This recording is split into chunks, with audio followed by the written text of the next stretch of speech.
Hello friends, मैं अंबिका कुमारी और आप देख रहे हैं लेट्स लर्न विथ अंबिका। तो यहाँ पे मैं आपको प्रीवियस से क्वेश्चन करवाने वाली हूँ। जितने भी टीआरई 1 टीआरई 2 से संबंधित आपके एग्ज़ाम हुए हैं, आप देख सकते हैं यहाँ पे 6 to 8, 9 to 10, 11 to 12, यहाँ पे सब हर एक चीज़ का आपको पता है। टीआरई 1 में जो है 6 to 8 का एग्ज़ाम नहीं हुआ था, तो यहाँ पे आपका 1 to 5, 9 to 10 और 11 to 12 के क्वेश्चन आपको देखने को मिलेंगे हर एक सब्जेक्ट का। तो ये पूरी बुक मैं आपको टेलीग्राम पे दे चुकी हूँ। टेलीग्राम से आप खुद से जाके जितना हो सके प्रैक्टिस कर सकते हैं, अनलिमिटेड। ठीक है, अब देखिए यहाँ पे टीआरई 2 यहाँ से स्टार्ट होता है। तो ये सारा मैं आपको जो है जीके जीएस इसका करवाना चाहती हूँ कि जो भी आपके क्वेश्चंस पूछे गए हैं वो आपको विद एक्सप्लेनेशन, क्योंकि इसमें आपको एक्सप्लेनेशन भी दिया गया है, तो बहुत ही बेहतरीन ये आपके लिए होगा। तो पहले किस प्रकार से प्रश्न आपके पूछे जा सकते हैं। देखिए, आप सभी जानते हैं कि कंपटीशन जो है वो थोड़ा हाई हो गया है और टीआरई 1 में आपका क्वेश्चन अच्छा लेवल का पूछा गया था। तो आज हम टीआरई 1 के कुछ अच्छे क्वेश्चंस देखेंगे जो जनरल पेपर से आपके पूछे गए थे। ठीक है, तो जितने भी लोग चैनल पर नए हैं सब्सक्राइब करके बेल आइकन ज़रूर दबा लीजिएगा। यहाँ पे आपको सभी ऐसी चीज़ें मिलेंगी जो आपके एग्ज़ाम के लिए बहुत ही ज़्यादा इंपॉर्टेंट है। तो यहाँ पे मैं बात करूँ तो ये मैथ्स है। मैथ्स को हम नहीं करेंगे क्योंकि बहुत काफ़ी समय लग जाएगा इसके लिए। आपको मैंने जो पीडीएफ दिया आप वहाँ से इसको प्रैक्टिस कर सकते हैं। तो 17 नंबर क्वेश्चन से हम स्टार्ट करेंगे। ठीक है, 17 नंबर क्वेश्चन से हम स्टार्ट करते हैं यहाँ पे। और ऐसा बिल्कुल भी कोई ना सोचे कि टीआरई 1 में अगर 1 to 5 का क्वेश्चन है तो वो 9 to 10 में नहीं आएगा। यहाँ पे जीके जीएस बिल्कुल समान है। बीपीएससी के जो प्रीलिम्स के क्वेश्चन होते हैं ना, उसको भी आप कर सकते हैं, क्योंकि यहाँ पे कोई भेदभाव जो है बीपीएससी नहीं रख रहा है। ये आप देख सकते हैं क्वेश्चंस का लेवल जो है जीके जीएस का वो अच्छा रखा जाता है हर बार, और इस बार भी जो है लेवल बहुत अच्छा रहने वाला है। तो मैंने आपको जीके जीएस के लिए जितनी भी इम्पॉर्टेंट चीज़ें हैं, जैसे आधुनिक भारत मैंने आपको पूरा कंप्लीट करा दिया है। मॉडर्न हिस्ट्री टॉपिक वाइज पूरा क्वेश्चन करवाया हुआ है। अगर आपने नहीं देखा है तो आप अभी भी समय है, जाके इसको देख सकते हैं। ज्योग्राफी मैंने आपको बहुत दफ़ा करवाया है। एनसीईआरटी बेस्ड भी क्वेश्चन करवाए हैं। 6 से लेके 10 तक का क्लास का सारा क्वेश्चंस करवाया है। जनरल साइंस को करवाया है पूरा एनसीईआरटी, तो वो सब आप जाके ज़रूर देख लीजिएगा, क्योंकि एनसीईआरटी से ही आपके प्रश्न ज़्यादातर पूछे जाते हैं। अब यहाँ पे लास्ट समय में आपको क्वेश्चंस प्रैक्टिस करना बहुत ज़्यादा इंपॉर्टेंट है, तो इसी के लिए आज मैं आपके साथ यहाँ पे क्वेश्चंस लेके उपस्थित हुई हूँ। चलिए स्टार्ट करते हैं जल्दी जल्दी, क्योंकि क्वेश्चंस बहुत ज़्यादा हैं, तो फटाक से स्टार्ट करते हैं। चैनल पे जल्दी से जुड़ जाइए और बहुत सारे लोगों को शेयर कर दीजिए। सभी तक ये वीडियो पहुंचना बहुत इंपॉर्टेंट है, इसीलिए ज़्यादा से ज़्यादा शेयर कीजिए और पसंद आता है तो लाइक कर दीजिएगा। चलिए, पहला क्वेश्चन है हमारा, विद्युत विभव को मापने के लिए किस उपकरण का उपयोग किया जाता है। पोटेंशियोमीटर का, गैल्वेनोमीटर का, वोल्ट मीटर का, एक से अधिक ऑप्शन सही या फिर इनमें से कोई नहीं। तो जल्दी जल्दी हम क्वेश्चन को करेंगे। यहाँ पे जो है आपका एक से ज़्यादा ऑप्शन सही हो जाएगा, यानी कि ऑप्शन नंबर डी यहाँ पे आपका सही हो जाएगा। ठीक है, मोर than one of the above the यहाँ पे आपका सही हो जाएगा, क्योंकि गैल्वेनोमीटर और वोल्ट मीटर ये दोनों ही आपके हो जाते हैं। यहाँ पे हम देख लेते हैं इसको। देखिए, विद्युत विभव को वोल्ट मीटर और गैल्वेनोमीटर द्वारा मापा जाता है। विद्युत विभव की बात की जा रही है, इलेक्ट्रिक पोटेंशियल की बात की जा रही है। ध्यान रखेंगे, किसी धनात्मक आवेश को अनंत से विद्युत क्षेत्र के किसी बिंदु तक लाने के लिए किए गए जो कार्य हैं एवं आवेग के मान के अनुपात को इस बिंदु का विद्युत विभव कहा जाता है, और यह एक अदिश राशि है। तो याद रखिए, विद्युत विभव क्या है, ये आपका एक अदिश राशि है। इसका एसआई मात्रक क्या होता है, वोल्ट होता है। तो ये तीन बातें आपको यहाँ से समझ में आई। देखिए, एक्सप्लेनेशन क्यों इंपॉर्टेंट है, क्योंकि देखिए सेम क्वेश्चन हो सकता है कि 10 क्वेश्चन आपसे पूछ ले, 10 क्वेश्चन यहाँ वहाँ के आपको मिल जाएं प्रीवियस क्वेश्चन करने से, लेकिन जो एक्सप्लेनेशन है उससे ये समझ में आता है कि उसी क्वेश्चंस के रिगार्डिंग आपका कोई और क्वेश्चन बन जाएगा। तो यहाँ पे ये याद रखिए, अदिश राशि है आपका विद्युत विभव, और यह इसका एसआई मात्रक क्या है, वोल्ट है। तो ये दो एडिशनल बातें भी आपको इसके अंदर याद रखना है। अब देखिए नेक्स्ट क्वेश्चन यहाँ पे है, चुंबकीय क्षेत्र आपका किसके अंदर आता है। स्केलर है, वेक्टर क्वांटिटी है, या फिर डायमेंशनल लेस क्वालिटी है, यानी आयाम रहित मात्रा है, एक से अधिक ऑप्शन सही है, या फिर इनमें से। तो यहाँ पे जो आपका राइट ऑप्शन होगा वो हो जाएगा सदिश मात्रा है ये एक चुंबकीय क्षेत्र। ठीक है, वेक्टर क्वांटिटी के अंदर आता है, बी ऑप्शन आपका बिल्कुल सही हो जाएगा।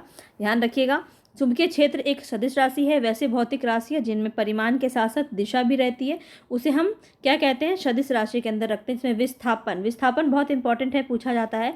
याद रखिए, एक्सीलरेटर आपका त्वरण हो गया। तो ये सब जो आपका है सदिश राशि के अंदर आ जाता है, याद रखिएगा। ठीक है, एक टेस्ला 1 वेबर प्रति वर्ग के बराबर होता है। तो प्रश्न आपसे पूछा जा सकता है। नेक्स्ट क्वेश्चन है यहाँ पे आपका, एक व्यक्ति पृथ्वी पर अधिक भार किस स्थिति में धकेल सकता है। तो इस प्रकार के क्वेश्चन बहुत ही ज़्यादा एक्सपेक्टेड है आपके एग्जाम में। तो याद रखिए, एक व्यक्ति पृथ्वी पर अधिक भार किस स्थिति में, बैठने की स्थिति में, खड़े होने की स्थिति में, ज़मीन पर लेट जाने की स्थिति में। तो ये तो आप कॉमन सेंस से भी लगा देंगे ये क्वेश्चन। आप खुद भी देखिए, बैठ के आप ज़्यादा दूर तक किसी चीज़ को फेंक सकते हैं क्या? नहीं फेंक सकते, खड़े होके फेंक सकते हैं। तो यहाँ पे बी ऑप्शन आपका सही हो जाएगा। ठीक है, चलिए आगे देखिए। यहाँ पे याद रखिए, इसका हो सकता है कि आपसे फॉर्मूला पूछ ले, तो ये आपको याद रखना है, P=FA। ठीक है, चलिए।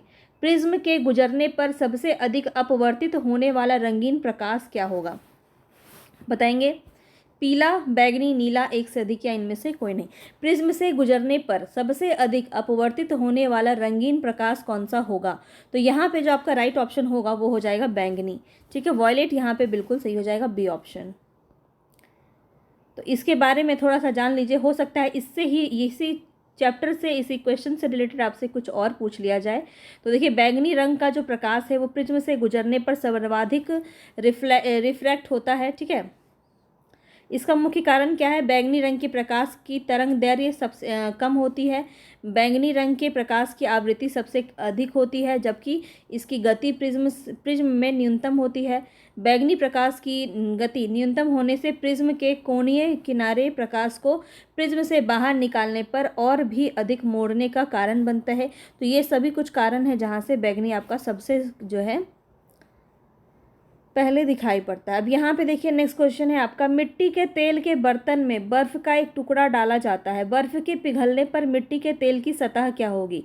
तो बताएंगे। इस प्रकार का क्वेश्चन आपका हर बार पूछता है। ठीक है, तो ये आपका कुछ प्रैक्टिकल टाइप का क्वेश्चन है जहाँ से आपके प्रश्न बनते हैं। तो यहाँ पे आपका राइट ऑप्शन क्या हो जाएगा? उठेगी, गिरेगी, वैसे ही बनी रहेगी। सतह की बात की जा रही है, तो यहाँ पे जो मिट्टी का तेल है वो उसका जो है किस प्रकार की सतह रहेगी? मिट्टी के तेल के बर्तन में बर्फ का एक टुकड़ा डाला जाता है, बर्फ के पिघलने पर मिट्टी के तेल की सतह क्या होगी? यही आपसे प्रश्न पूछा जा रहा है। और ये क्या होगी? गिर जाएगी। सतह क्या होगी? गिरेगी। तो बी ऑप्शन यहाँ पे आपका सही हो जाएगा। ठीक है, चलिए आगे बढ़ते हैं। नेक्स्ट क्वेश्चन है यहाँ पे, पीएच मान से प्रश्न बन जाता है। निम्नलिखित में से किसका पीएच मान 7 से अधिक है? 7 से अधिक है, बताएंगे। गैस्ट्रिक जूस का, रक्त प्लाज्मा का, सिरका का, एक से अधिक या इनमें से कोई नहीं। यहाँ पे आपका राइट ऑप्शन क्या हो जाएगा? तो रक्त प्लाज्मा जो होता है, ब्लड प्लाज्मा जो होता है, वो आपका 7 से अधिक होता है। ठीक है, तो बी ऑप्शन यहाँ पे आपका सही हो जाएगा। तो एक बार आप यहाँ पे सबका देख लीजिए। देखिए, मानव रक्त प्लाज्मा जो होता है, ब्लड प्लाज्मा, इसका पीएच मान 7 से अधिक होता है। पानी में घुलनशील पदार्थों की अम्लता या क्षारीयता को मापने के लिए पीएच मान कहलाता है। पीएच मान जो है 0 से 14 तक निर्धारित किया गया है। पीएच मान 7 वाले पदार्थों को उदासीन पदार्थ माना जाता है, जबकि 7 से ऊपर वाले जो पदार्थ होते हैं उसे अम्लीय प्रकृति का माना जाता है। ठीक है, तो प्लाज्मा रक्त जो है वो अजीवित तरल भाग होता है। ये भी आपको फैक्ट ध्यान में रखना है। ठीक है, प्लाज्मा रक्त क्या होता है? अजीवित तरल भाग होता है। यह रक्त का लगभग 60% भाग होता है। प्लाज्मा भोजन एवं हार्मोन का शरीर में संवहन करता है। बहुत ही इंपॉर्टेंट है, याद रखेंगे, क्योंकि यहाँ से प्रश्न आपका बन जाएगा। नेक्स्ट क्वेश्चन है यहाँ पे आपका, एक सामान्य नेत्र लेंस की नाभिक दूरी होती है लगभग कितनी होती है? एक सामान्य नेत्र में लेंस की नाभिक की दूरी कितनी होती है? ये क्वेश्चन आपसे यहाँ पे पूछा जा रहा है। तो इस प्रकार के क्वेश्चन आपके पूछे जाते हैं, बताएंगे यहाँ पे। 1 मिलीमीटर, 25 सेंटीमीटर, 2 सेंटीमीटर, एक से अधिक या इनमें से कोई नहीं। तो ये आपको जांचना है खुद में कि इस प्रकार के प्रश्न आप कर पा रहे हैं कि नहीं। ठीक है, क्योंकि इस प्रकार के क्वेश्चन अगर आप कर पा रहे हैं तो आपका जो है बहुत अच्छा तैयारी है, और बस ऐसे ही आपको प्रैक्टिस करते रहना है। 23 में यहाँ पे आपका राइट ऑप्शन हो जाएगा 2 सेंटीमीटर होता है। सी का ऑप्शन आपका सही हो जाएगा। 23 का सी ऑप्शन आपका सही हो जाएगा। चलिए आगे देखिए, शुष्क बुझे हुए चूने पर क्लोरीन गैस की क्रिया से कौन सा पदार्थ बनता है? ये सेम क्वेश्चन आपका बार बार पूछा गया है बीपीएससी में, इसीलिए मैं आपको प्रीवियस से क्वेश्चन करवा रही हूँ, ताकि यहाँ से अगर क्वेश्चन बने तो आप गलत ना करें। शुष्क बुझे हुए चूने पर क्लोरीन गैस की प्रक्रिया से कौन सा पदार्थ बनता है? कैल्शियम क्लोराइड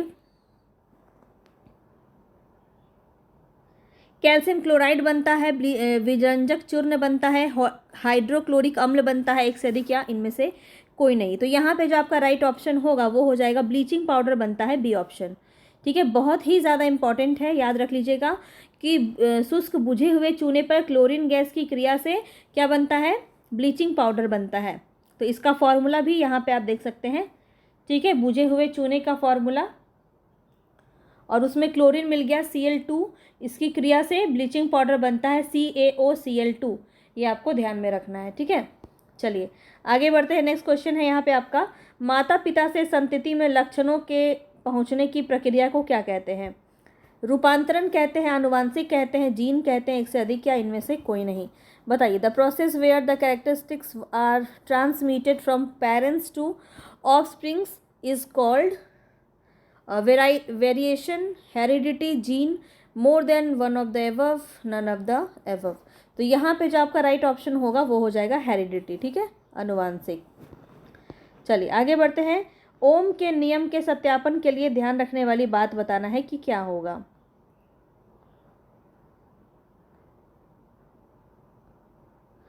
बताएंगे। अमीटर और वोल्ट मीटर के श्रेणी क्रम में जोड़ा जाना चाहिए। अमीटर को श्रेणी क्रम में और वोल्ट मीटर को समानांतर क्रम में जोड़ना चाहिए। अमीटर को समांतर क्रम में और वोल्ट मीटर को श्रेणी क्रम में जोड़ा जाना चाहिए। तो यहाँ पे आपका ओम के नियम के अनुसार आपको बताना है कौन सा सही हो जाएगा। तो ध्यान रखिएगा, यहाँ पे जो आपका राइट ऑप्शन होगा वो होगा अमीटर को श्रेणी क्रम में और वोल्ट मीटर को समानांतर क्रम में जोड़ा जाना चाहिए, ठीक है। चलिए आगे बढ़ते हैं। नेक्स्ट क्वेश्चन है यहाँ पे, लोहे के बुरादे में तनु हाइड्रोक्लोरिक अम्ल डालने से क्या होता है? लोहे के बुरादे में तनु हाइड्रोक्लोरिक अम्ल डालने से क्या होता है? हर प्रकार के क्वेश्चन करवाऊंगी, 6 to 8 का, 9 to 10 का, 11 to 12 का भी करवाऊंगी। ये 1 to 5 का है, यहाँ पे ज़्यादा क्वेश्चन रहते हैं इसीलिए आज हमारा यही रहने वाला है। लेकिन आपको नेक्स्ट डे जो मैं करवाऊंगी उसमें 6 to 8 और 9 to 10 और 11 to 12 ये TRE 1 का पूरा ही करवाऊंगी एक साथ में, ठीक है, क्योंकि समय हमारे पास कम है और क्वेश्चन ज़्यादा नहीं होते, 40-40 रहते हैं उसमें, इसीलिए वो आपको आसानी से हो जाएगा वो, ठीक है। यहाँ पे बताएंगे राइट ऑप्शन क्या हो जाएगा। तो ये हाइड्रोजन गैस और आयरन क्लोराइड का उत्पादन होता है, ठीक है। लोहे के बुरादे में तनु हाइड्रोक्लोरिक अम्ल डालने से हाइड्रोजन गैस और आयरन क्लोराइड का उत्पादन होता है। तो इस प्रकार से सेम क्वेश्चन आपका पूछा गया है कई बार, तो इसलिए आपको ये करवाया जा रहा है, याद रखिए, बहुत इंपॉर्टेंट है। बताइए, बाढ़ को रोकने के लिए सबसे उत्तम विधि कौन सी है? चराई, वनोरोपण, वनोन्मूलन, एक से अधिक, या इनमें से कोई नहीं? ये तो बहुत ही इजी क्वेश्चन है, आसानी से आप बता सकते हैं। क्या करेंगे? अफॉरेस्टेशन करेंगे, वन रोपण करेंगे। वन उन्मूलन मतलब क्या होता है? वनों को उखाड़ना। वनों को उखाड़ेंगे तो बाढ़ को कैसे रोकेंगे? बाढ़ तो और भी ज़्यादा फैल जाएगा। चराई भी नहीं होगा, यहाँ पे वन रोपण बिल्कुल सही है। चलिए आगे बढ़ते हैं। खाने के डिब्बों पर जिंक के बजाय टीन की परत चढ़ी होती है, क्यों चढ़ी होती है बताना है। खाने के डिब्बों पर जिंक के बजाय टीन की परत चढ़ी होती है, क्यों? क्योंकि जिंक टीन की तुलना में महंगा है, तुलना में जिंक का गलनांक अधिक है, या फिर टीन की तुलना में जिंक अधिक प्रतिक्रियाशील है। ये आपका बिल्कुल सही हो जाएगा, सी ऑप्शन आपका सही हो जाएगा कि टीन की तुलना में जिंक अधिक प्रतिक्रियाशील है, ठीक है, सी ऑप्शन बिल्कुल सही है। चलिए आगे बढ़ते हैं नेक्स्ट क्वेश्चन पे। नेक्स्ट क्वेश्चन है यहाँ पे, अंडाशय द्वारा कौन सा कार्य किया जाता है? अंडाशय द्वारा डिंब का निर्माण, प्रोजेस्टेरोन का स्राव किया जाता है, एस्ट्रोजन का स्राव किया जाता है, एक से अधिक, या इनमें से कोई नहीं? बताएंगे। तो यहाँ पे जो है आपका एक से ज़्यादा ऑप्शन सही हो जाएगा, ठीक है, एक से ज़्यादा ऑप्शन यहाँ पे आपका सही हो जाएगा। तो ओवरीज का काम क्या होता है? अंडाशय का महिलाओं में ग्रंथियों की एक जोड़ी होती है जो महिला लक्षणों में निम्नलिखित रूप से भूमिका निभाते हैं। डिंब का निर्माण भी होता है इसमें, एस्ट्रोजन और प्रोजेस्टेरोन नामक हार्मोन बनाना, फर्टिलाइजेशन के लिए ओवरीज का निर्माण करना, ये सभी कर्म जो इसमें काम जो है करता है। चलिए आगे बढ़ते हैं। नेक्स्ट क्वेश्चन है यहाँ पे, इमली में कौन सा अम्ल होता है? बहुत ही इजी क्वेश्चन फिर से आपका, लेकिन अम्ल से क्वेश्चन आपका बनता है, ये आप देख सकते हैं। आपको ये भी एनालिसिस करना है कि कौन कौन से टॉपिक से प्रश्न आपका बन रहा है, तो बस वही पर्टिकुलर टॉपिक को एक बार जाके आप पढ़ लीजिए ताकि आपका अच्छे से हो जाए। तो बस यही इसी वजह से आपको प्रीवियस ईयर क्वेश्चन कराया जाता है, या प्रीवियस ईयर क्वेश्चन इसीलिए करना भी चाहिए क्योंकि आपको पता होता है कि इस टॉपिक से प्रश्न पूछा जा सकता है, क्योंकि पिछली बार भी पूछा है और एग्जामिनर भी सबसे पहले वहीं से कुछ और क्वेश्चन ढूंढ के निकालेगा जहाँ से उसने पहले दिया था। तो यहाँ पे देखिए मेथेनोइक अम्ल, टार्टिक अम्ल, लैक्टिक अम्ल, तो यहाँ पे जो है टार्टिक अम्ल बिल्कुल सही हो जाएगा, ऑप्शन नंबर बी। ठीक है, लैक्टिक तो आपके दूध दही में होता है ना।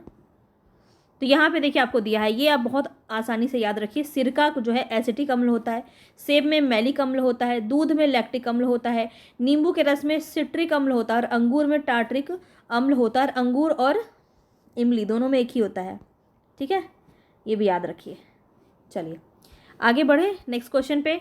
कॉलीफॉर्म क्या होता है? अब आपको थोड़ा सा अच्छा लग रहा होगा क्वेश्चन, थोड़े से अच्छे हैं यहाँ पे। कॉलीफॉर्म क्या है? प्राणियों के पाचन नाल में उपस्थित बैक्टीरिया है, गर्म चश्मों में पाए जाने वाला बैक्टीरिया है, अति ठंडे वातावरण में पाए जाने वाला बैक्टीरिया है, या फिर एक से अधिक ऑप्शन चाहिए यहाँ पे, इनमें से कोई नहीं। तो यहाँ पे याद रखिए आपका राइट ऑप्शन हो जाएगा कि प्राणियों के पाचन नाल में उपस्थित बैक्टीरिया है कॉलीफॉर्म। ठीक है, ऑप्शन ए आपका सही हो जाएगा। नेक्स्ट क्वेश्चन है यहाँ पे आपका पॉलिटी से है ये। भारत की संसद के नए भवन के प्रभारी वास्तुकार का नाम क्या है? भारत की संसद के नए भवन के प्रभारी वास्तुकार का नाम पूछा जा रहा है। अरुण गोयल, पद्मश्री विमल पटेल, अनूप रॉय, एक से अधिक, या इनमें से कोई नहीं? तो बताएंगे यहाँ पे जो राइट ऑप्शन होगा वो होगा विमल पटेल। ठीक है, पद्मश्री विमल पटेल, इन्हीं ये जो है वास्तुकार हैं संसद के, जो भी हमारा नया संसद बना है उसके वास्तुकार हैं। ठीक है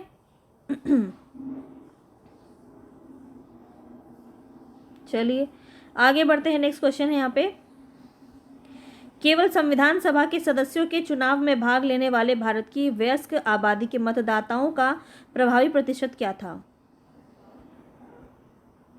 10 से 15%, 20 से 25%, 30 से 35%, एक से अधिक, या इनमें से कोई नहीं? केवल संविधान सभा के सदस्यों के चुनाव में भाग लेने वाले भारत की वयस्क आबादी के मतदाताओं का प्रभावी प्रतिशत पूछा जा रहा है यहाँ पे।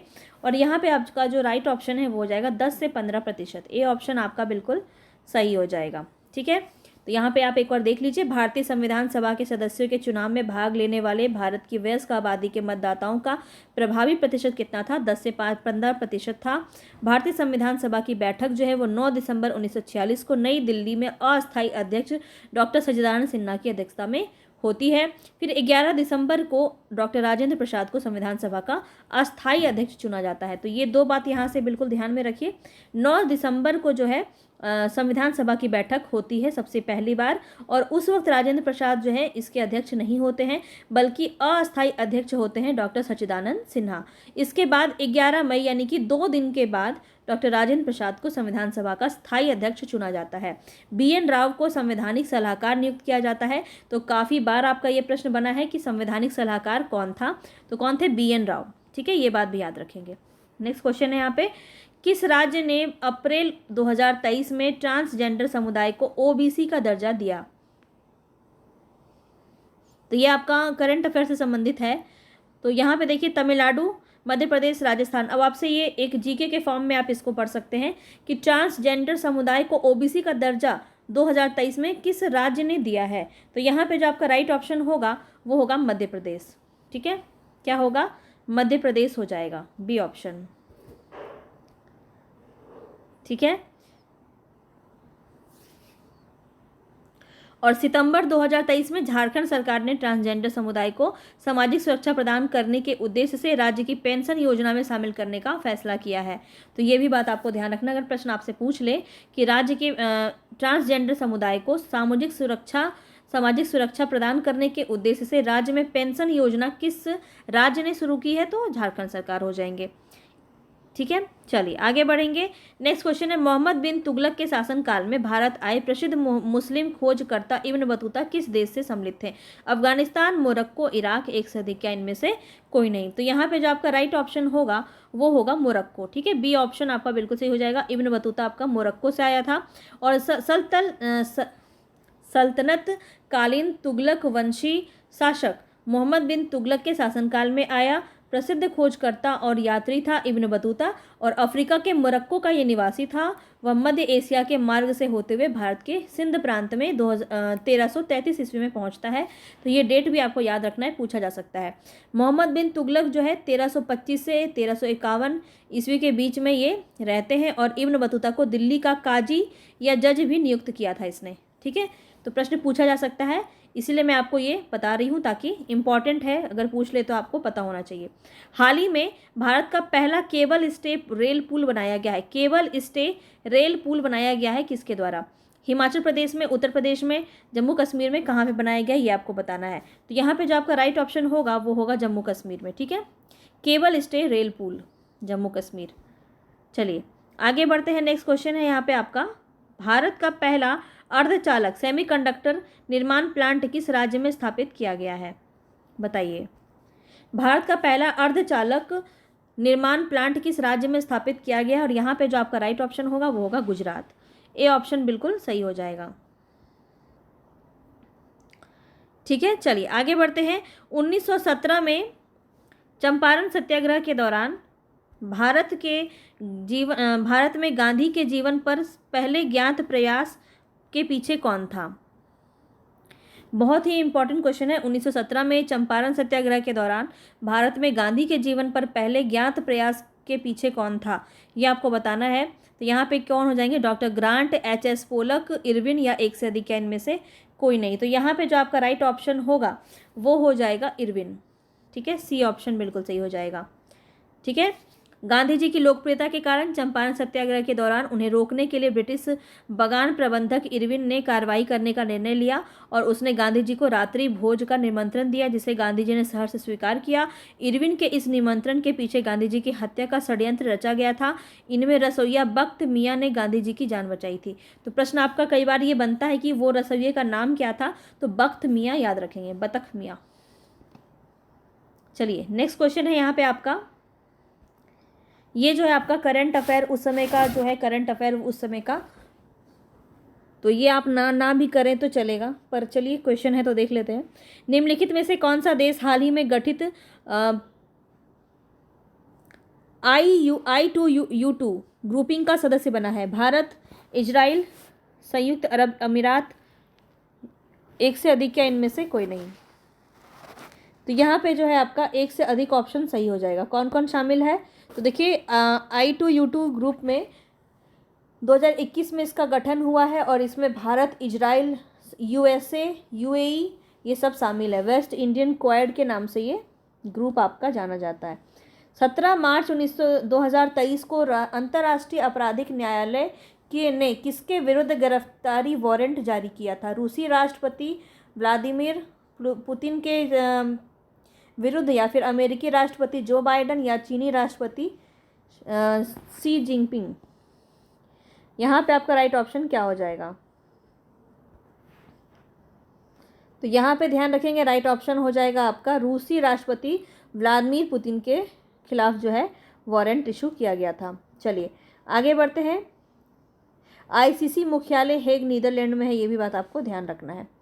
चलिए, तृतीय भारत प्रशांत द्वीपीय सहयोग मंच शिखर सम्मेलन आयोजित किया गया था, और कहाँ पे किया गया था? तो देखिए इस प्रकार का आपका जो है करंट अफेयर पूछा जाता, देख सकते हैं कितना ज़्यादा इंटरनेशनल अफेयर्स को ज़्यादा पूछा गया है। तो कुछ कह नहीं सकते हैं, अगर BPSC का मूड होगा तो वो बहुत इजी भी पूछ लेगा, उसका मूड होगा तो वो फिर कितने हाई लेवल का पूछ सकता है ये आप देख ही सकते हैं। तो यहाँ पे आपको जो है बताना है पापुआ न्यू गिनी, यहाँ पे हो जाएगा ए ऑप्शन आपका बिल्कुल सही। तो ये आपका हालांकि करंट अफेयर से था, इसलिए उतना मैंने ध्यान नहीं दिया। यहाँ पे देखिए रॉबिन सिल्वन किस शहर के पहले अश्वेत मुख्य न्यायाधीश नियुक्त किए गए हैं? तो ये भी आपका करंट अफेयर्स से ही संबंधित है, और इसमें आपका राइट ऑप्शन हो जाएगा न्यूयॉर्क। ठीक है, न्यूयॉर्क यहाँ पे आपका बिल्कुल सही हो जाएगा। चलिए आगे देखते हैं।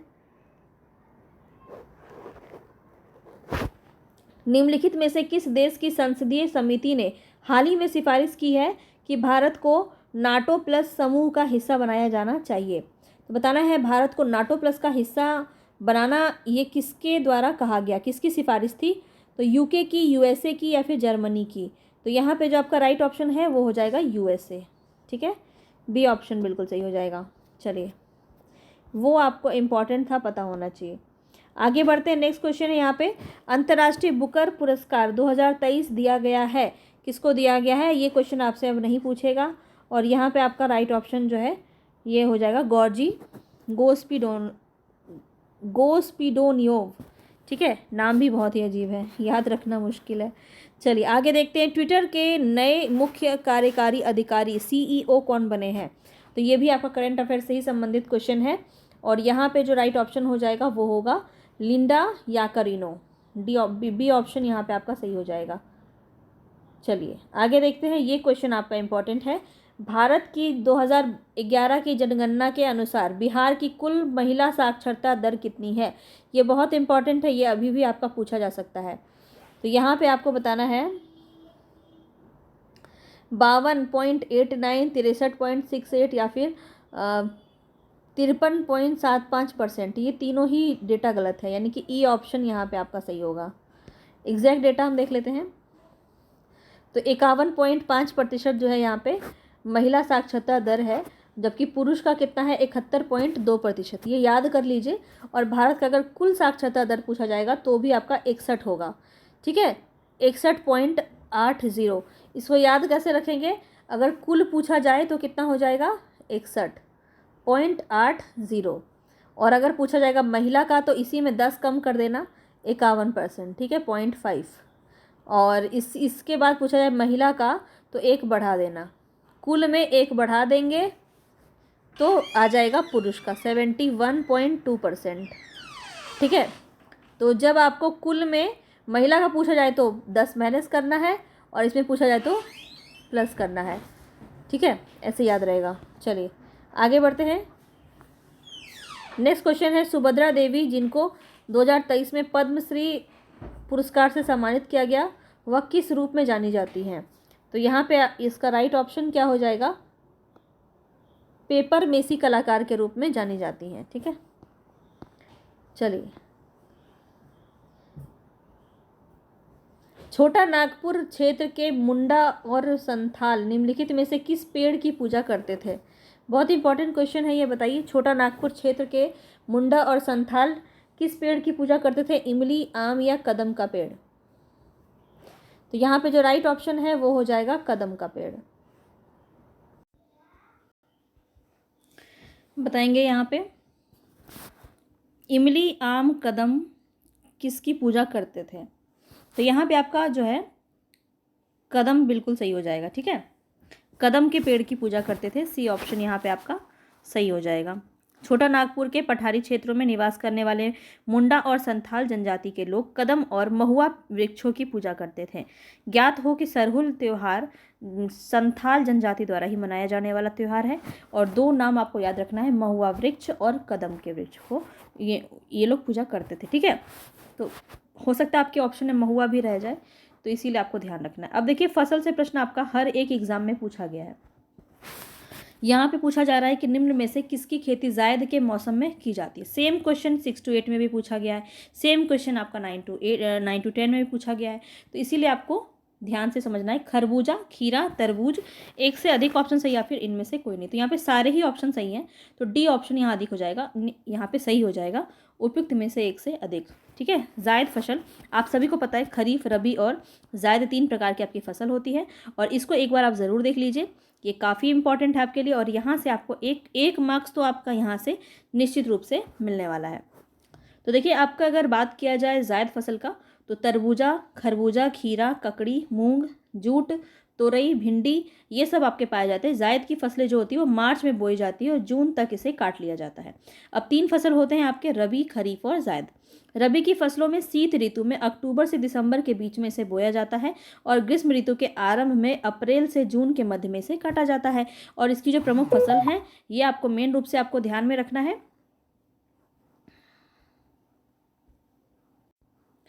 गेहूं, जौ, मटर, चना, ये बहुत ज़्यादा पूछा जाता है, तो याद रखिए ये आपका किस में हो जाएगा? रबी की फसल में गेहूं, जौ, मटर और चना हो जाएगा।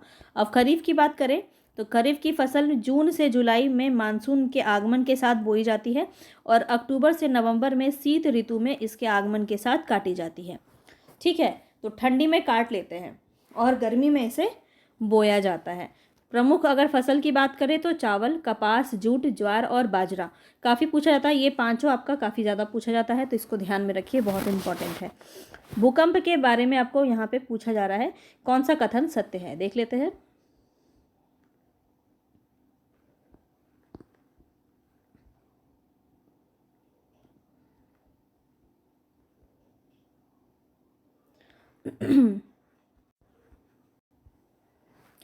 तो ऑप्शन यहाँ देखिए, कौन सा सही पूछा कि गलत पूछा था, कौन सा कथन सही है, भूकंप के संबंध में कौन सा कथन सही है, तो एक बार देख लेते हैं। पी तरंगे अनुप्रस्थ तरंगे, पी तरंगे जो हैं वो अनुप्रस्थ तरंगे हैं। धरातल पर उद्गम क्षेत्र के रूप में ऊपर के स्थान को अधिकेंद्र कहते हैं। जानवरों के व्यवहार का अध्ययन स्थानीय लोगों द्वारा अपनाई गई भूकंप की भविष्यवाणी के तरीकों में से एक है। तो यहाँ पे आप देख रहे हैं एक से ज़्यादा ऑप्शन सही है, तो यहाँ पे आपका राइट ऑप्शन डी हो जाएगा। इसको एक बार जान लीजिए, बहुत इंपॉर्टेंट है, यहाँ से प्रश्न आपका बन सकता है। तो भूकंप के तरंगों के धरातल पर उद्गम केंद्र के ऊपर के स्थान को अधिकेंद्र कहते हैं। भूकंप के भविष्यवाणी के अध्ययन में जानवरों के व्यवहार का अध्ययन एक कारगर उपाय है, जिसे स्थानीय लोगों मुख्यतः जनजाति और पहाड़ी वासी जो है वो अपनाते हैं। तो जानवर को सबसे पहले पता चल जाता है कि भूकंप आने वाला है, तो भूकंप आने का जो उसको संकेत मिलता है वो बहुत ही जल्दी वो भाप लेते हैं उसको। और इसको जो 3 प्रकार की तरंगे उत्पन्न होती, भूकंप के दौरान मुख्य रूप से 3 प्रकार की तरंगे उत्पन्न होती हैं। इसको बहुत ही आसानी से आपको याद रखना है, ठीक है। तो प्राथमिक तथा अथवा अनुदैर्घ्य तरंगे जो हैं, इन्हें पी तरंगे भी कहा जाता है। ये सबसे पहले धरातल पर पहुंचती है और एस तरंगों की तुलना में पी तरंगे 66% जो है अधिक तीव्र होती है, ठीक है। पी तरंगे जो होती हैं वो सबसे ज़्यादा स्पीड में आती है, सबसे पहले धरातल पे आती है। और पी तरंगे भी इसको कहा जाता है, अनुदैर्घ्य तरंगे भी इसको कहा जाता है, प्राथमिक तरंगे भी इसे कहा जाता है। और द्वितीय तरंगे किसे कहते हैं, अनुप्रस्थ को, ठीक है। तो ये एस तरंगे भी इसे कहते हैं, ये केवल ठोस माध्यम में ही विचरण करती है। और धरातलीय तरंग जो है इसे एल तरंग भी कहते हैं, ये सबसे अधिक प्रभावशील है और ये सबसे लंबा मार्ग तय करती। कौन सा, धरातलीय तरंग, एल तरंग जिसको कहते हैं, ये याद रखना है। चलिए आगे बढ़ते हैं। उत्तरी अमेरिका महाद्वीप की लेक सुपीरियर के संबंध में कौन सा कथन सत्य है। तो इस प्रकार के देखिए मैंने वो क्वेश्चन करवाए हुए हैं ऑलरेडी, जो भी आपके एनसीईआरटी में इस प्रकार के क्वेश्चन बहुत ज़्यादा भर भर के आपको करवाए गए हैं। तो आपने नहीं देखा है तो आप अभी भी देख सकते हैं, एनसीईआरटी बेस्ड सारे क्वेश्चन आपको करवाए गए हैं। प्लेलिस्ट जाके विजिट कीजिए, प्लेलिस्ट में आपको मिल जाएगा। यह विश्व का खारे जल का सबसे बड़ा झील समूह है। यह कनाडा और यूएसए के मध्य भौगोलिक सीमा बनाती है।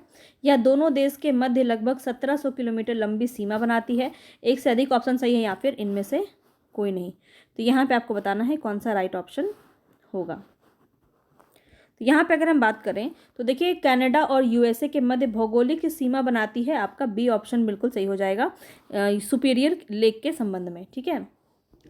कनाडा और यूएसए के मध्य भौगोलिक सीमा बना, यहाँ पे आप थोड़ा सा इसको देख लीजिए। सुपीरियर झील जो है उत्तरी अमेरिका महाद्वीप में कनाडा और संयुक्त राज्य अमेरिका के मध्य भौगोलिक सीमा बनाती है। सुपीरियर झील जो है विश्व की तीसरी सबसे बड़ी झील है, ये भी याद रखिए। यहाँ सुपीरियर जो है सहित यूएसए की सीमा में संयुक्त रूप से जुड़ी हुई 5 झील है, पश्चिम से पूर्व की तरफ। क्रमशः अगर पूछा जाए सुपीरियर, मिशिगन, ह्यूरन, ईरी और ओटारियो, ये सब मैंने आपको जब वर्ल्ड ज्योग्राफी करवाया था वहाँ पे बताया था, ठीक है। चलिए, आकार और माप में समानता के कारण किस ग्रह को पृथ्वी का जुड़वा ग्रह कहा जाता है। बहुत ही इजी सा क्वेश्चन है ये, और बताएंगे यहाँ पे राइट ऑप्शन आपका क्या हो जाएगा। तो पृथ्वी का जुड़वा ग्रह किसे कहते हैं, हम शुक्र को कहते हैं, वीनस। यहाँ पे आपका सी ऑप्शन बिल्कुल सही हो जाएगा। चलिए आगे बढ़ते हैं। नेक्स्ट क्वेश्चन है यहाँ पे आपका, निम्नलिखित में से कौन सा देश अमेजन नदी बेसिन का एक हिस्सा है। अर्जेंटीना, चिली, वेनेजुला, एक से अधिक या इनमें से कोई नहीं। 54 नंबर में आपका राइट ऑप्शन क्या हो जाएगा, तो याद रखिएगा यहाँ पे जो आपका राइट ऑप्शन होगा वो होगा वेनेजुएला, ठीक है। वेनेजुएला जो है वो अमेजन नदी बेसिन का ही एक हिस्सा है, सी ऑप्शन आपका सही होगा। चलिए आगे बढ़ते हैं। नेक्स्ट क्वेश्चन है, निम्नलिखित में से कौन सा विकल्प जो है पृथ्वी की सतह से शुरू होकर वायुमंडल की परत का सही क्रम है, ये आपको बताना है। तो सबसे पहले आपका होता है क्षोभ मंडल, उसके बाद क्या होता है आपका, यहाँ पे तो कोई सही नहीं लग रहा मुझे, तो ट्रोपोस्फेयर होता है, ठीक है, क्षोभ मंडल, फिर समताप मंडल, फिर मध्य मंडल, फिर ताप मंडल, फिर बहिर्मंडल। तो ए ऑप्शन ही यहाँ पे आपका सही हो जाएगा, ठीक है, ए ऑप्शन यहाँ पे सही हो जाएगा, बाकी आपका सारा गलत है।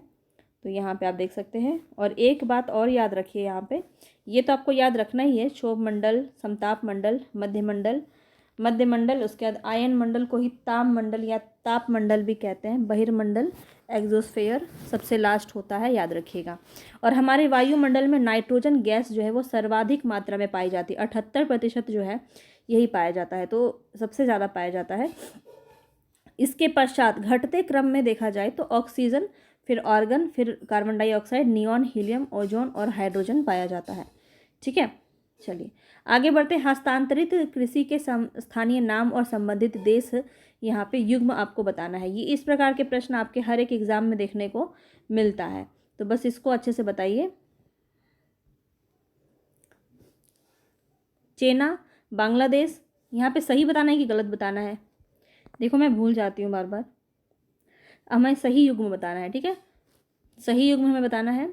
देख लेते हैं।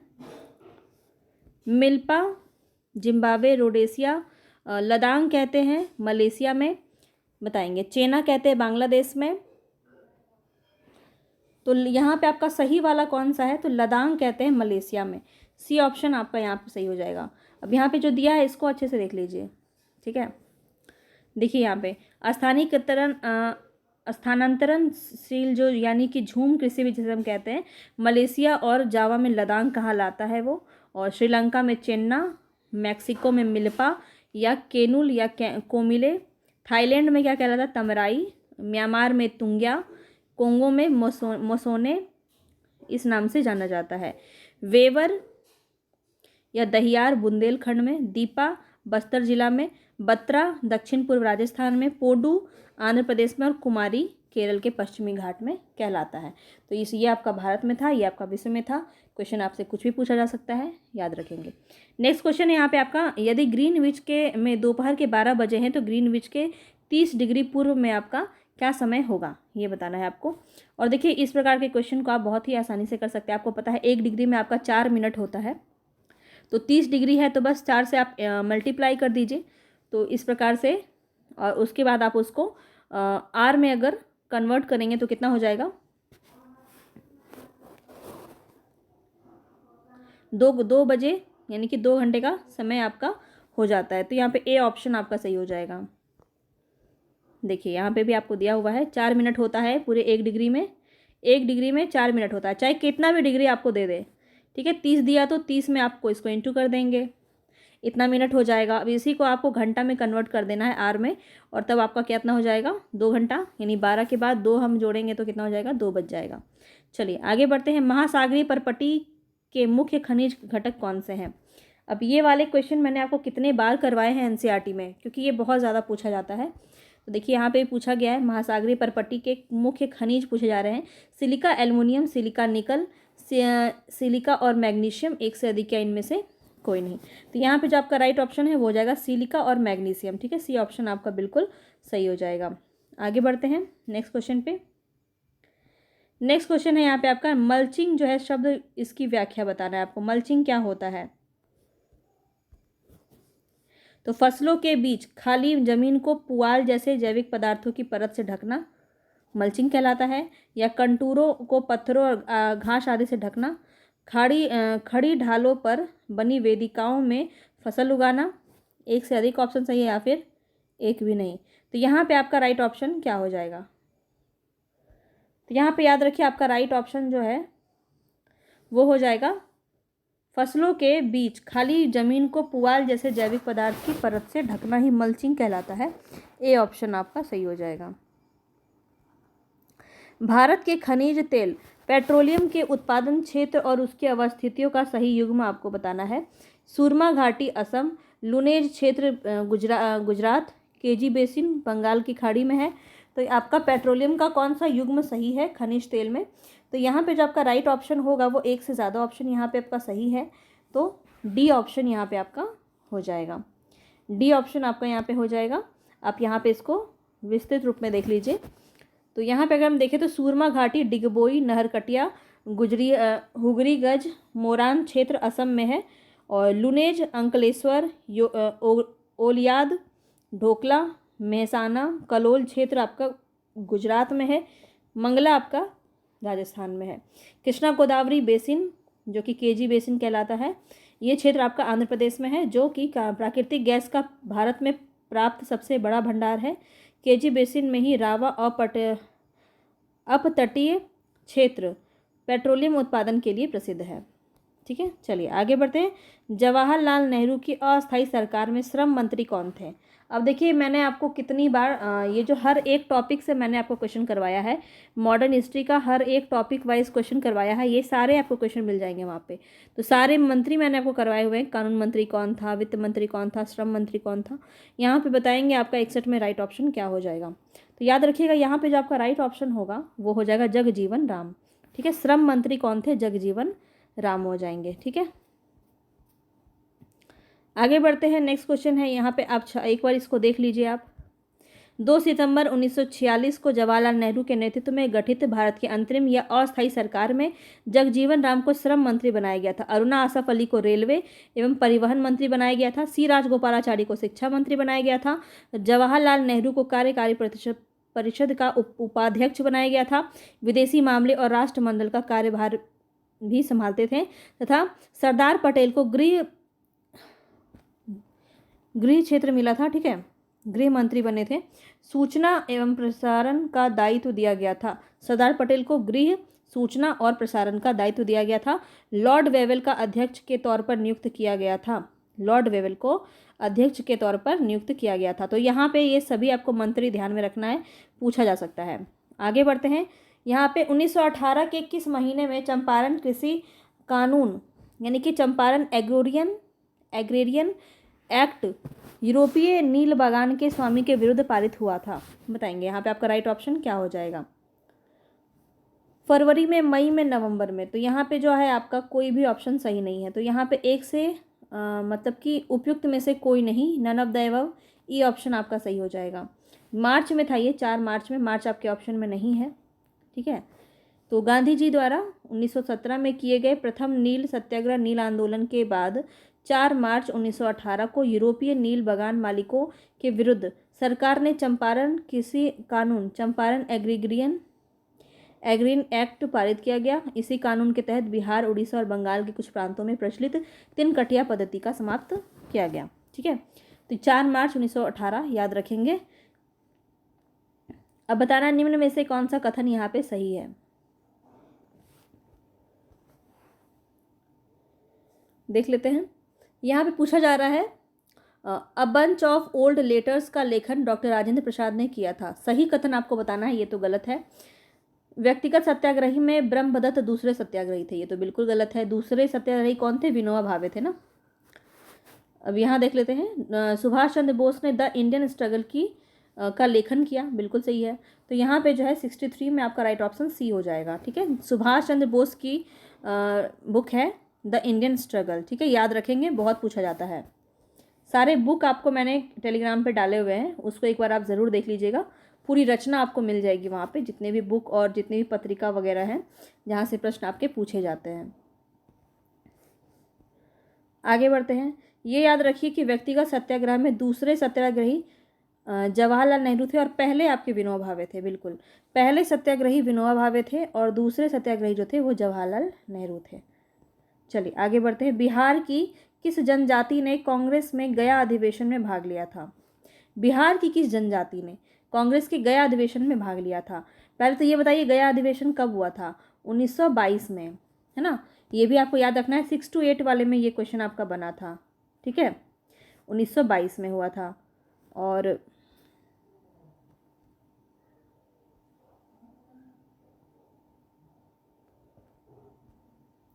तो यहाँ पे देखेंगे उराव संथाल सन्यासी, तो उराव यहाँ पे आपका सही हो जाएगा, ए ऑप्शन। ठीक है, तो चितरंजन दास की अध्यक्षता में, याद रख लीजिए कौन थे अध्यक्ष? चितरंजन दास। इनकी अध्यक्षता में 2022 में, सॉरी मेरा दिमाग हैंग हो गया है, 1922 के कांग्रेस के गया अधिवेशन में संथाल जनजाति ने भाग लिया था। ठीक है,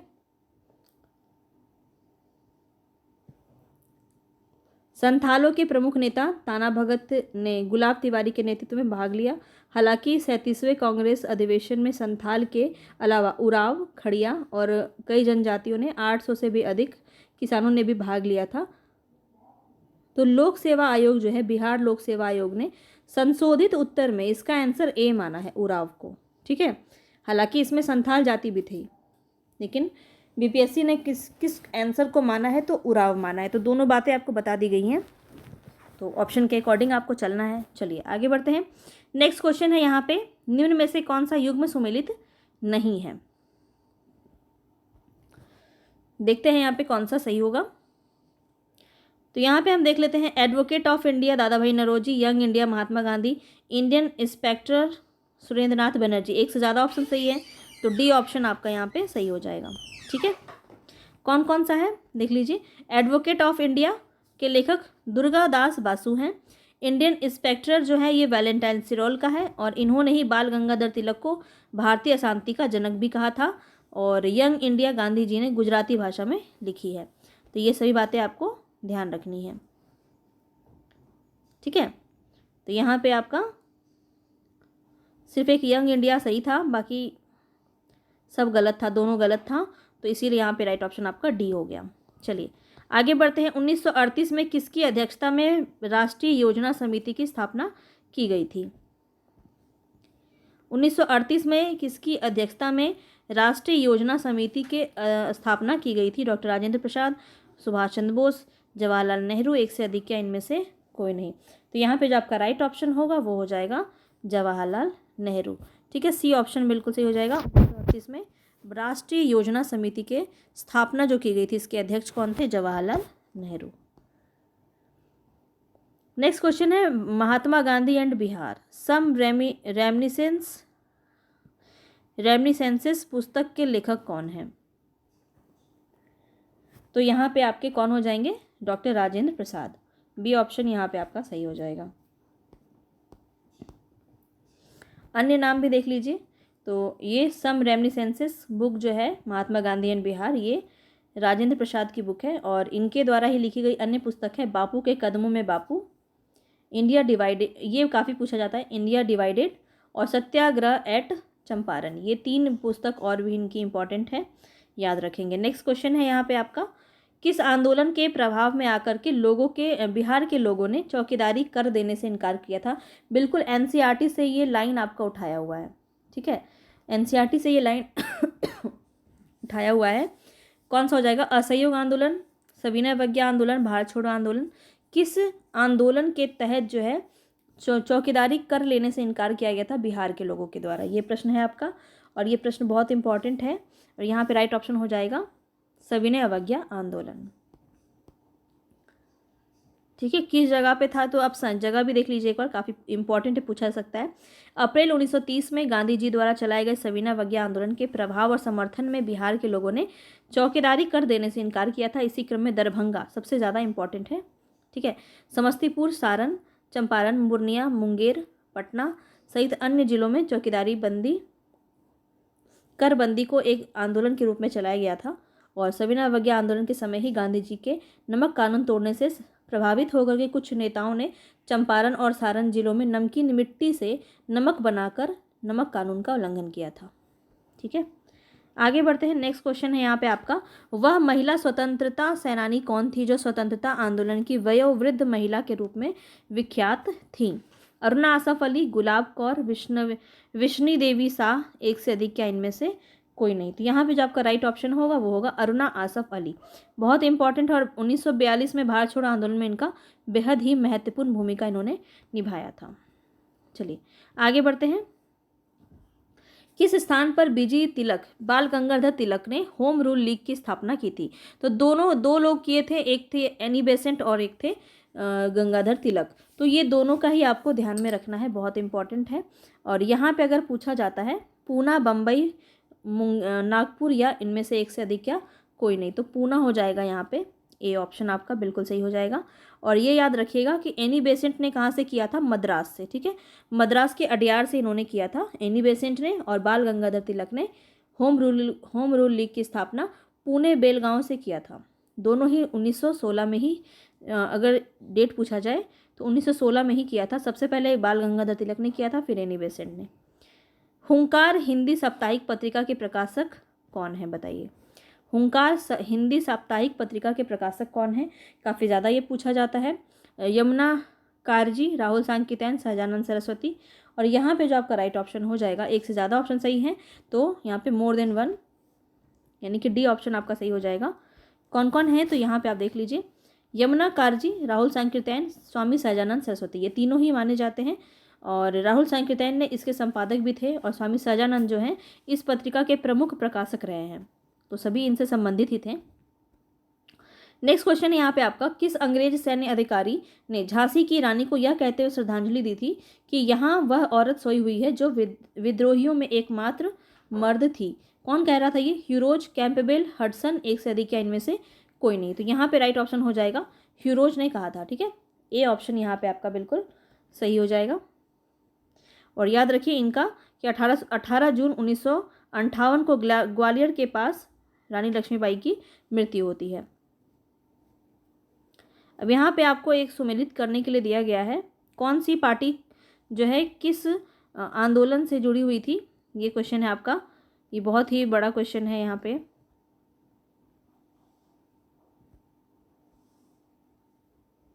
आई होप आपको दिख रहा होगा।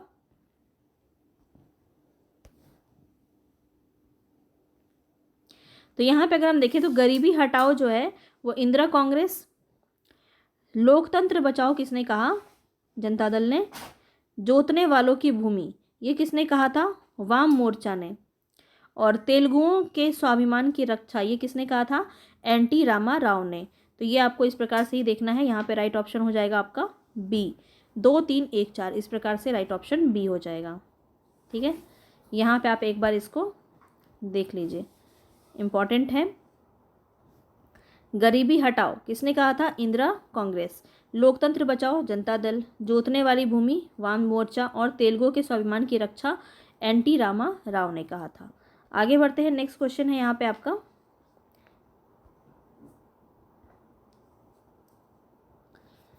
निम्नलिखित में से कौन सा रूसी क्रांति तथा यूएसएसआर के प्रभाव के तहत निर्मित हुआ था, ग्रेट ब्रिटेन का साम्यवादी दल, पूर्व के लोगों का सम्मेलन 1920, द कॉमेंट्रीनन, और एक से अधिक ऑप्शन सही है या फिर इनमें से कोई नहीं। तो यहाँ पे जो आपका राइट ऑप्शन होगा वो क्या हो जाएगा, तो एक से ज़्यादा ऑप्शन यहाँ पे सही हो जाएगा, ठीक है। यहाँ पे अगर हम बात करें तो डी ऑप्शन यहाँ पे सही हो जाएगा।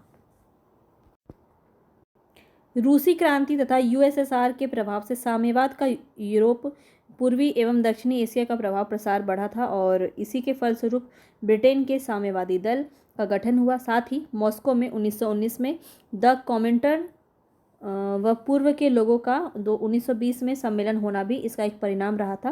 तो एक से ज़्यादा ऑप्शन यहाँ सही है। आगे बढ़ते हैं, किसने कहा अपनी राष्ट्रीय पहचान की उपेक्षा भारत की समस्याओं का मूलभूत कारण है, बताएंगे। यहाँ पे आपका राइट ऑप्शन क्या हो जाएगा, तो ये दीनदयाल उपाध्याय जी ने कहा था, ए ऑप्शन आपका सही हो जाएगा, ठीक है। अपनी राष्ट्रीय पहचान की उपेक्षा भारत की समस्याओं का मूलभूत कारण है, ये ए आपका बिल्कुल सही हो जाएगा, दीनदयाल उपाध्याय ने कहा था। चलिए आगे बढ़ते हैं, असहयोग आंदोलन में भाग लेने वाले खेतिहरों की प्रमुख मांग क्या थी, असहयोग आंदोलन में भाग लेने वाले, ठीक है।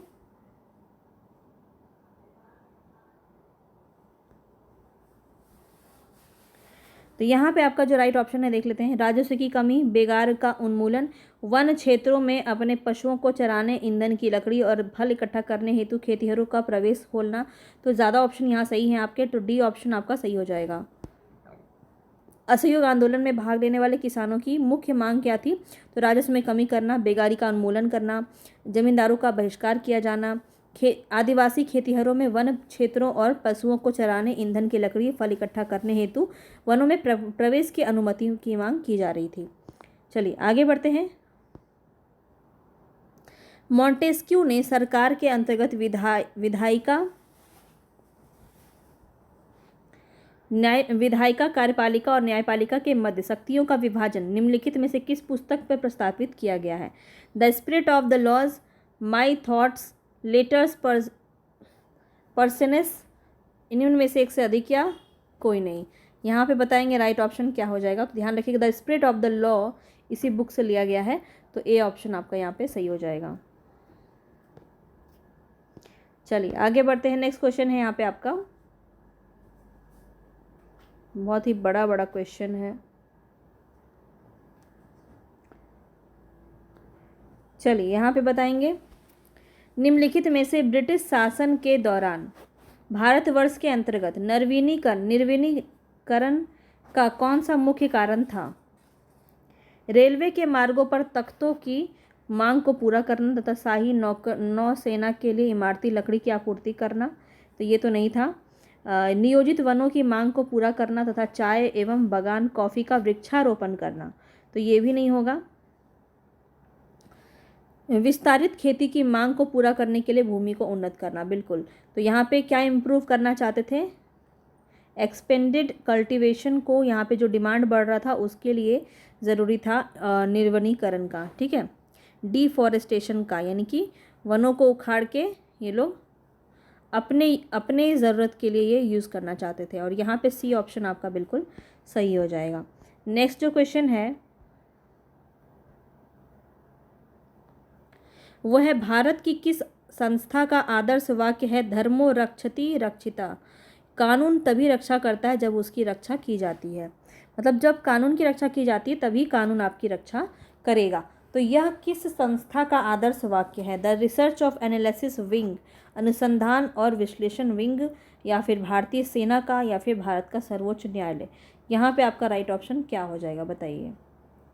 मोटो बताना है कि ये किसका, कौन से जो संस्था है, कौन से ऑर्गेनाइजेशन का ये मोटो है। 79 में जो आपका राइट ऑप्शन है वो क्या हो जाएगा?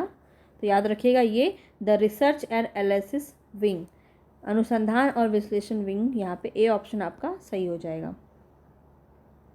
नेक्स्ट क्वेश्चन है, निम्नलिखित आंदोलनों में से किसका सरदार वल्लभ भाई पटेल द्वारा नेतृत्व किया गया और वह सफल रहा था? सरदार वल्लभ भाई पटेल द्वारा किस चीज़ का नेतृत्व किया गया जो सफल रहा? तो आप सभी इस आंदोलन के बारे में बहुत आसानी से बता सकते हैं। बारदोली सत्याग्रह कहाँ दिख रहा है, देख लेते हैं। खादी खेतिहरों और समर्थन में सत्याग्रह, गुजरात नहीं। कपास मिलों के कर्मचारियों सत्याग्रह, अहमदाबाद, ये भी नहीं होगा। बारदोली सत्याग्रह, बिल्कुल सी ऑप्शन आपका सही हो जाएगा। तो ये जो है यहाँ पे आपका सबसे इम्पोर्टेंट यही है जो इन्होंने नेतृत्व किया था और ये सफल भी रहा था। तो सरदार वल्लभ भाई पटेल के बारे में पूछा जाए तो बारदोली आंदोलन बिल्कुल याद रखिए, प्रश्न बन सकता है। और इसी आंदोलन के तहत जो है वहाँ की जो स्त्रियों ने, वहाँ के जो महिलाएं हैं, उन्होंने सरदार की उपाधि दी थी इन्हें, और जिसे बाद में गांधी जी ने फेमस किया था सरदार को, नाम को, ठीक है। चलिए आगे बढ़ते हैं। नेक्स्ट क्वेश्चन है यहाँ पे, भारत और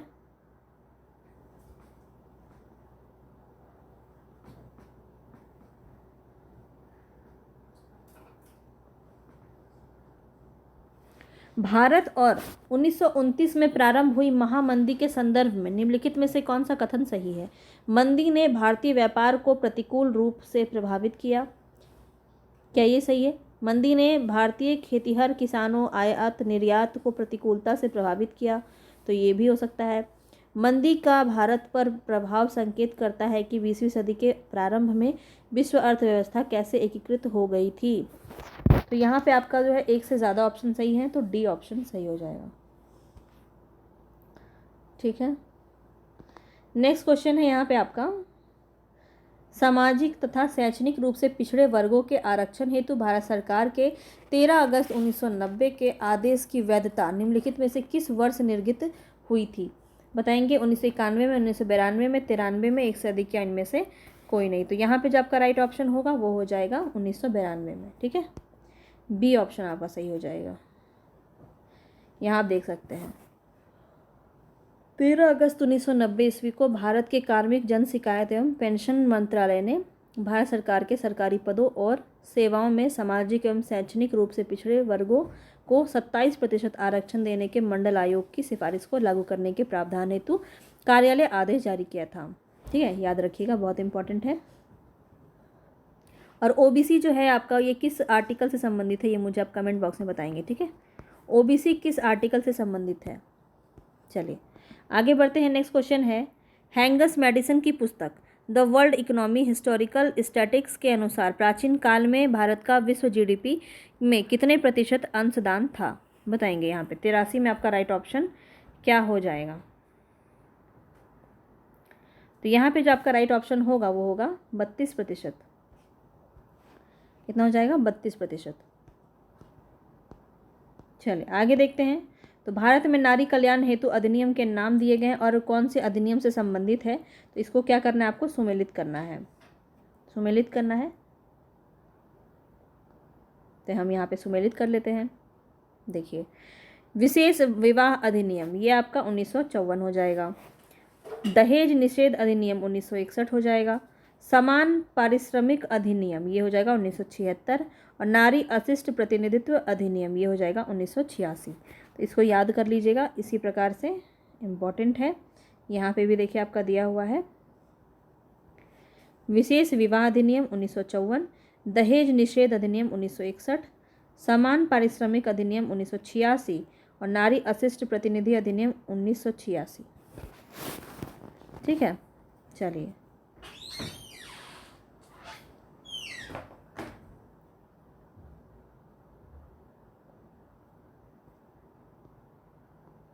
यहाँ पे मिस्टेक हो गया है लिखने में यहाँ पे। ठीक है, 1976 यहाँ पे है समान पारिश्रमिक अधिनियम, और नारी अशिष्ट प्रतिनिधि अधिनियम जो है ये आपका 1986 हो जाएगा। चलिए आगे देखते हैं। निम्नलिखित में से कौन सा बुनियादी मूल्य सभी नेताओं द्वारा भारत के संविधान पर विचार विमर्श हेतु संविधान निर्मात्री सभा के मिलने पर बहुत पहले ही स्वीकार कर लिया गया था। तो कौन सा वो अधिकार था? सार्वभौम वयस्क अधिकार, स्वतंत्रता समानता का अधिकार, एक से ज़्यादा ऑप्शन यहाँ पे सही लग रहा है, अल्पसंख्यकों के अधिकारों का संरक्षण, बिल्कुल। तो डी ऑप्शन यहाँ पे आपका सही हो जाएगा।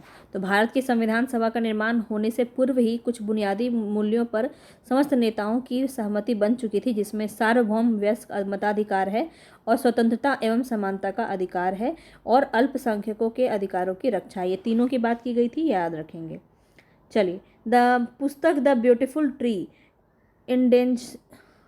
इंडेंजरस Indian education in the 18th century किसने लिखा है, बताएंगे। यहाँ पे आपका धर्मपाल ने लिखा है, तिलक ने लिखा, गांधी ने लिखा है। यहाँ पे कौन सा राइट ऑप्शन हो जाएगा? तो याद रखिएगा, यहाँ पे जो आपका राइट ऑप्शन होगा वो हो जाएगा ऑप्शन नंबर ए, धर्मपाल का लिखा हुआ है। ठीक है, the beautiful tree indigenous Indian education in the 18th century. तो बुक से क्वेश्चन आपका काफ़ी पूछा गया है, आप देख सकते हैं। चलिए, भारतवर्ष के संविधान की प्रस्तावना में बंधुत्व निम्नलिखित में से किसे आश्वासित करता है? बंधुत्व शब्द का अर्थ क्या है?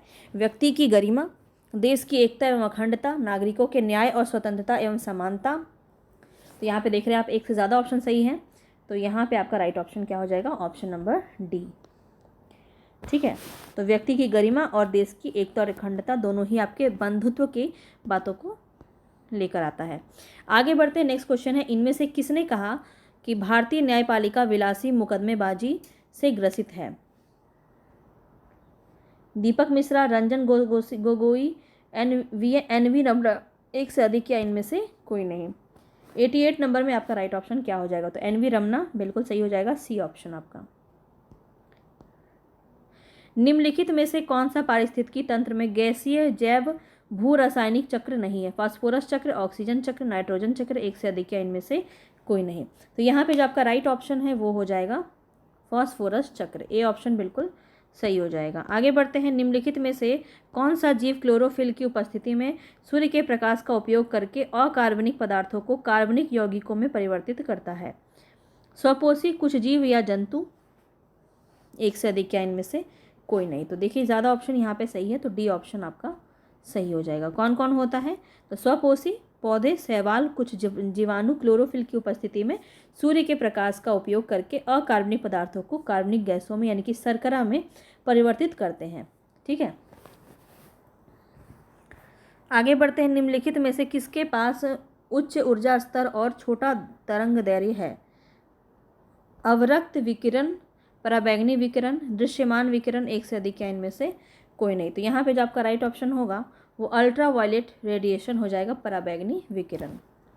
आगे बढ़ते हैं। नेक्स्ट क्वेश्चन है यहाँ पे आपका, प्रत्येक कोशीय स्तर पर गैर अपघटनीय रासायनिकों के लगातार रासायनिक संचय की प्रक्रिया को डैश के रूप में जाना जाता है। तो यहाँ पे आपका राइट ऑप्शन क्या हो जाएगा? जैविक आवर्धन, biological magnification, morphological magnification, thermogenic magnification, एक से अधिक या इनमें से कोई नहीं। तो यहाँ पे जो आपका राइट ऑप्शन है वो क्या हो जाएगा? तो यहाँ पे आपका हो जाएगा बायोलॉजिकल।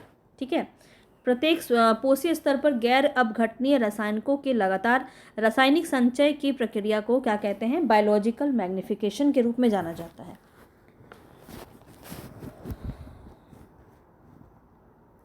नेक्स्ट क्वेश्चन है यहाँ पे, जनसंख्या की वहन क्षमता किसके द्वारा निर्धारित की जाती है? जनसंख्या वृद्धि दर, जन्म दर, सीमित संसाधन, एक से अधिक या इनमें से कोई नहीं। 93 में आपका राइट ऑप्शन क्या हो जाएगा? तो यहाँ पे लिमिटेड सोर्स जो है, सीमित संसाधन, बिल्कुल सही हो जाएगा। सी ऑप्शन आपका सही हो जाएगा। चलिए आगे देखते हैं नेक्स्ट क्वेश्चन पे। मैथेमोग्लोबिनेमिया निम्नलिखित में से किससे दूषित पानी पीने के कारण होता है? बताइए। नाइट्रेट, कैडमियम, फॉस्फेट, एक से अधिक क्या इनमें से कोई नहीं। तो यहाँ पे जो आपका राइट ऑप्शन होगा वो हो जाएगा नाइट्रेट। ठीक है, नाइट्रेट यानी ए ऑप्शन यहाँ पे सही हो जाएगा। चलिए आगे देखिए, पारितंत्र में ऊर्जा का प्रवाह किसमें होता है? मल्टी डायरेक्शनल होता है, यूनी डायरेक्शनल होता है, ट्री डायरेक्शनल होता है, एक से अधिक या इनमें से कोई नहीं। तो यहाँ पे जो आपका राइट ऑप्शन हो जाएगा वो हो जाएगा option number B, unidirectional होता है यानी कि एक दिशकीय होता है। चलिए आगे देखते हैं। निम्नलिखित में से कौन सा पारितंत्र का संगठक है? जंतु है, पादप है, सूक्ष्मजीव है। तो पारितंत्र का संगठक कौन हो जाएगा इसमें? तो एक से ज़्यादा ऑप्शन यहाँ सही है, सभी हैं। तो यहाँ पे डी ऑप्शन आपका सही हो जाएगा। चलिए आगे देखिए, गैस निम्नलिखित में से कौन सी गैस है जो लैंडफिल से उत्पन्न होती है? सल्फर डाइऑक्साइड, मीथेन, तरल पेट्रोलियम गैस, एक से अधिक क्या इनमें से कोई नहीं। तो यहाँ पे जो आपका राइट ऑप्शन हो जाएगा वो हो जाएगा मीथेन। ठीक है, लैंडफिल से उत्पन्न होती है मीथेन।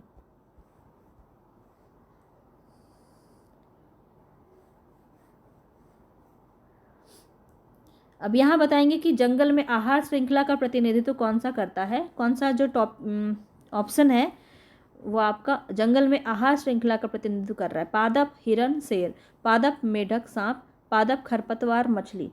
बताइए। यहाँ जो आपका राइट ऑप्शन है वो हो जाएगा पहला ही, प्लांट सबसे पहले। तो ये आपको पता है ये आपका क्या होता है? यहाँ पे अगर हम बात करें तो ये आपका क्या प्रोडक्ट है? ये आपका उत्पादक है, उत्पादक है। ये आपका फर्स्ट और ये आपका सेकेंड श्रृंखला के अंदर आ जाएगा। ठीक है, प्रथम उपभोक्ता और द्वितीय उपभोक्ता। प्रथम उपभोक्ता आ जाएगा हिरन और द्वितीय उपभोक्ता शेर। चलिए आगे देखते हैं। पर्यावरण में प्लास्टिक डैश की क्रिया द्वारा विघटित नहीं होता है? जीवाणु, मित्रोपजीवी या परजीवी। एक से अधिक ऑप्शन सही है या फिर कोई भी नहीं, बताएंगे। यहाँ जो आपका राइट ऑप्शन है वो हो जाएगा एक से अधिक, यहाँ पे सही है। तो डी ऑप्शन यहाँ पे आपका सही हो जाएगा। ठीक है, पर्यावरण में प्लास्टिक जीवाणु, मृतोपजीवी और परजीवी क्रियाओं द्वारा अपघटित नहीं होता है। प्लास्टिक के अपघटित होने में अनेकों वर्ष लगते हैं और इसके रसायन आसपास के परिवेश में घुलते रहते हैं तथा समय के साथ छोटे छोटे घटकों में टूट जाते हैं और हमारी खाद्य श्रृंखला में प्रवेश करते हैं। चलिए आगे देखते हैं। नेक्स्ट क्वेश्चन है यहाँ पे, ऊर्जा के स्रोत जो कार्बन उत्सर्जन में वृद्धि नहीं करते उसमें कौन शामिल है? सौर सेल, पवन चक्कियाँ, नाभिकीय ऊर्जा संयंत्र, एक से अधिक क्या इनमें से कोई नहीं। तो बहुत ही अच्छा क्वेश्चन है ये, और यहाँ पे आपका एक से ज़्यादा ऑप्शन सही है।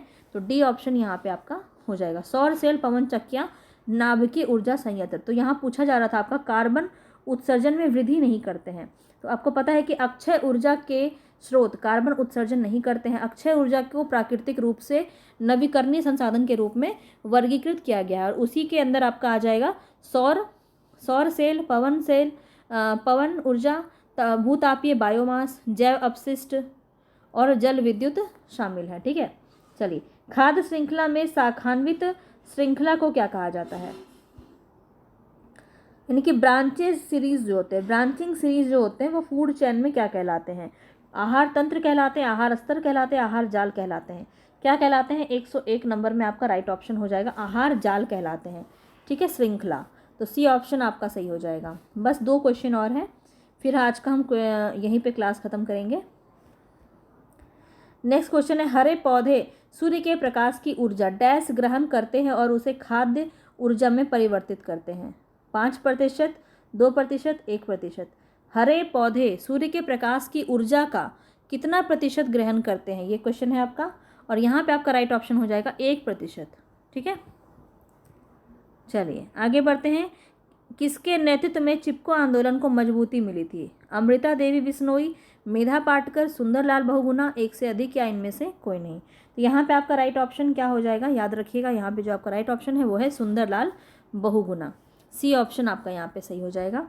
और आज का अंतिम क्वेश्चन है, ये आप देख लीजिए। आहार श्रृंखला में प्रथम पोषी स्तर पर मौजूद है कौन? स्वपोषी, प्राथमिक उपभोक्ता, तृतीय उपभोक्ता, एक से अधिक या इनमें से कोई नहीं? तो ये तो आपका स्वपोषी जो है इसके अंदर आ जाता है, ए ऑप्शन आपका यहाँ पे सही हो जाएगा। तो पूरा हमने ख़त्म कर दिया। अब यहाँ पे आप देखिए, आहार श्रृंखला के प्रत्येक चरण में जो है एक पोषी स्तर बनते हैं। उत्पादक के रूप में कौन होता है? जो प्लांट्स होता है हमारा, हरे पौधे या स्वपोषी उसको हम कहते हैं।